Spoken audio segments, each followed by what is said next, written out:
Épître de Paul aux Romains, chapitre 9.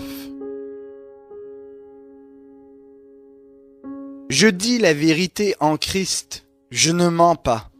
Ma conscience m'en rend témoignage par le Saint-Esprit. J'ai une grande tristesse et un chagrin continuel dans le cœur, car je souhaiterais être moi-même anathème et séparé du Christ, pour mes frères, mes parents selon la chair, qui sont israélites, à qui appartiennent l'adoption, la gloire, les alliances, la loi, le culte, les promesses, les patriarches, et de qui est issu selon la chair le Christ, qui est au-dessus de toutes choses, Dieu béni éternellement. Amen. Ce n'est pas que la parole de Dieu soit devenue caduque, car tous ceux qui descendent d'Israël ne sont pas Israël. Parce qu'ils sont la descendance d'Abraham, tous ne sont pas ses enfants. Mais il est dit, en Isaac, tu auras une descendance appelée de ton nom. C'est-à-dire, ce ne sont pas les enfants de la chair qui sont enfants de Dieu, mais ce sont les enfants de la promesse qui sont comptés comme descendance. Voici, en effet, la parole de la promesse. À cette même époque, je viendrai et Sarah aura un fils. Bien plus, il en fut ainsi de Rebecca qui conçut seulement d'Isaac notre père, car les enfants n'étaient pas encore nés, et ils n'avaient fait ni bien ni mal, pourtant, afin que le dessein de Dieu demeure selon l'élection qui dépend non des œuvres, mais de celui qui appelle. Il fut dit à Rebecca, « L'aîné sera asservi au plus jeune, selon qu'il est écrit, « J'ai aimé Jacob et j'ai haï Ésaü. » Que dirons-nous donc? Y a-t-il en Dieu de l'injustice? Certes non, car il dit à Moïse, « Je ferai miséricorde à qui je ferai miséricorde, et j'aurai compassion de qui j'aurai compassion. » Ainsi donc, cela ne dépend ni de celui qui veut, ni de celui qui court, mais de Dieu qui fait miséricorde.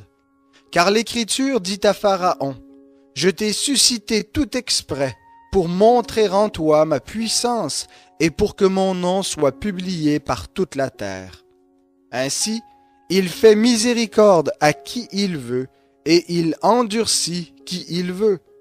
Tu me diras donc, qu'a-t-il encore à blâmer? Car qui résiste à sa volonté? Toi plutôt, qui es-tu pour discuter avec Dieu?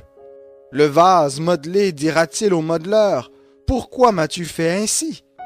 Le potier n'est-il pas maître de l'argile pour faire avec la même pâte un vase destiné à l'honneur et un vase destiné au mépris? Et si Dieu, voulant montrer sa colère et faire connaître sa puissance, a supporté avec une grande patience des vases de colère formés pour la perdition, et s'il a voulu faire connaître la richesse de sa gloire à des vases de miséricorde qu'il a d'avance préparés pour la gloire, c'est-à-dire à nous, qu'il a appelés non seulement d'entre les Juifs, mais encore d'entre les païens. Comme il le dit dans Osée, « Celui qui n'était pas mon peuple, je l'appellerai mon peuple, et celle qui n'était pas la bien-aimée, je l'appellerai bien-aimée. » Et là même où on leur disait, « Vous n'êtes pas mon peuple », ils seront appelés fils du Dieu vivant. Ésaïe, de son côté, s'écrie au sujet d'Israël, « Quand le nombre des fils d'Israël serait comme le sable de la mer, un reste seulement sera sauvé. Car le Seigneur exécutera pleinement et promptement sa parole sur la terre. » Et comme Ésaïe l'avait dit auparavant, si le Seigneur des armées ne nous avait laissé un germe, nous serions devenus comme Sodome, nous aurions été semblables à Gomorrhe.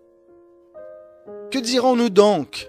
Les païens qui ne recherchaient pas la justice ont obtenu la justice qui vient de la foi, tandis qu'Israël, qui recherchait une loi qui donne la justice, n'est pas parvenu à cette loi. Pourquoi? Parce qu'Israël l'a cherché non par la foi, mais comme provenant des œuvres.